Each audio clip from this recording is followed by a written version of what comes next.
На оваа тема вечерва разговарам со заменик министерот за образование и наука Петар Атанасов. Добро вечер и добре дојдовте. Едно поради функцијата, а второ и поради вашиот академски бекграунд. Вие сте редовен професор по социологија и комуникации, што значи навистина сте релевантен соговорник на оваа тема. Се разбира дека ова не е проблем на една влада, но кога сте на власт, првата адреса на која што се поставуваат прашања секако се владата. 20% помалку ученици во период од 12 години, време во кое бројот на живородени се намалил само за 6%.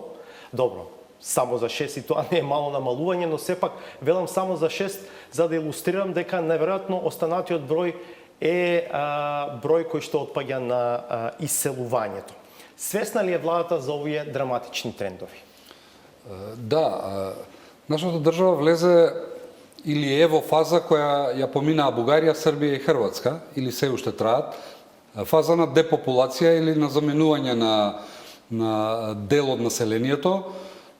Кај нас спецификите се што делото отпаѓа на многу младите, оние што одат на образовни програми, на одредени студиски програми, но и на секакви усовршувања.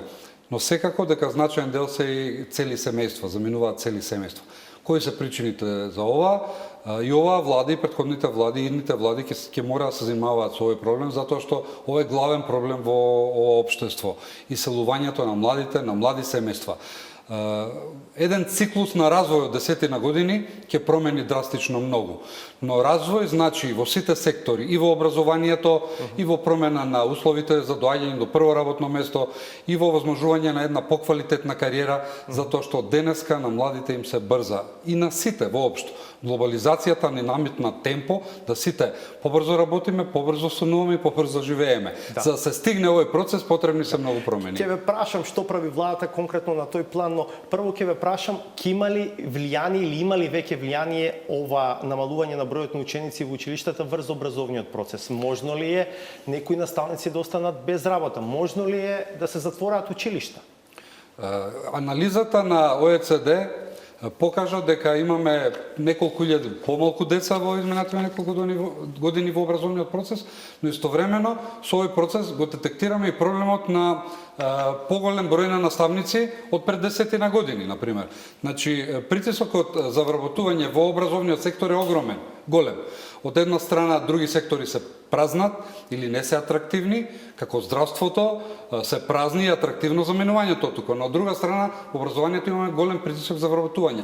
Но и оние што се внатре, потребно е веројатно мерки за нивно подобро искористување, подобро позиционирање, например воведување на политики или концепти на вложување на повеќе наставници во основните образованија, каде што тандемската работа би придонела за поквалитетно образование, особено во пониските нивоа.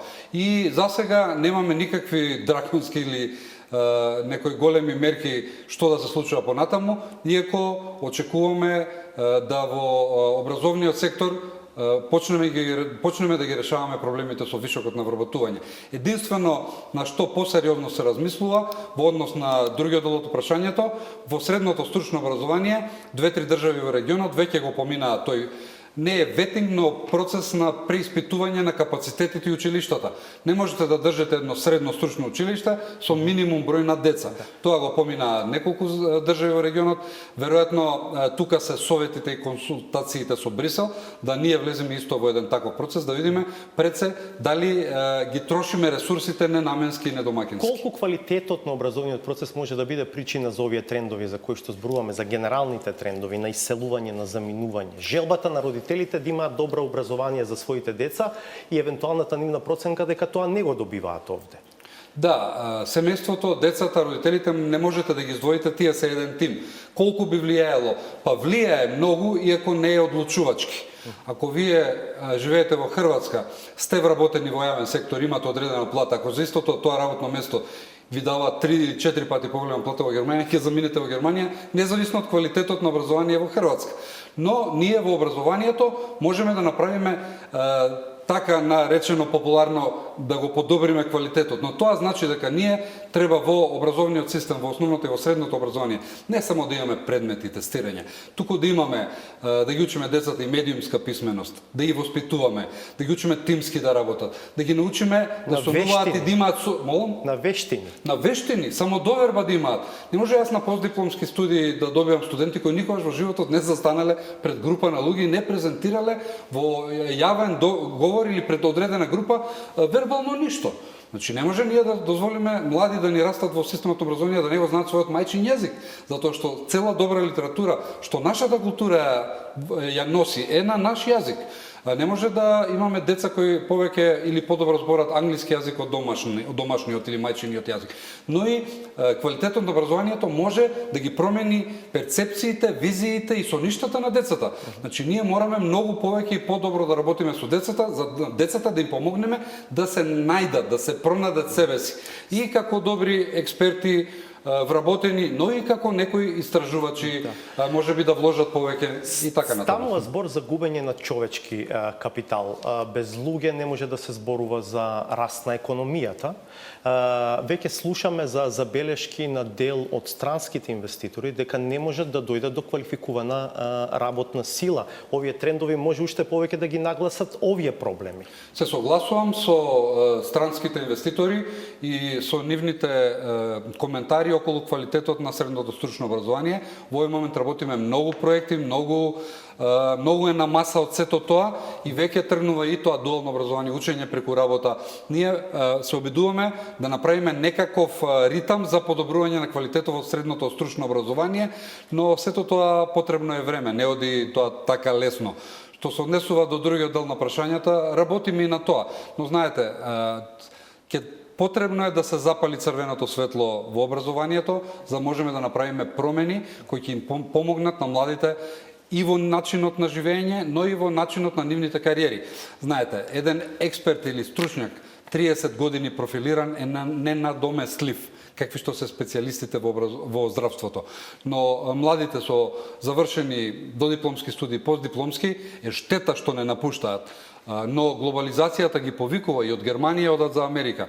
Но да најдеме начин тие младите да се тука во орбитата околу нас, да одат, да доаѓаат, да пренесуваат искуства, да ги користиме ноу-хау технологиите, новите технологии, да имаме некаков контакт и комуникација со овие наши луѓе што и заминуваат и одат, доаѓаат. Се надеваме и на еден тренд на кој им се случува на други држави, како што е Хрватска, Грција, оние што одат па и се враќаат, затоа што животниот циклус секој сам го планира. Да, постои еден тренд на заминување, но не заминуваат сите.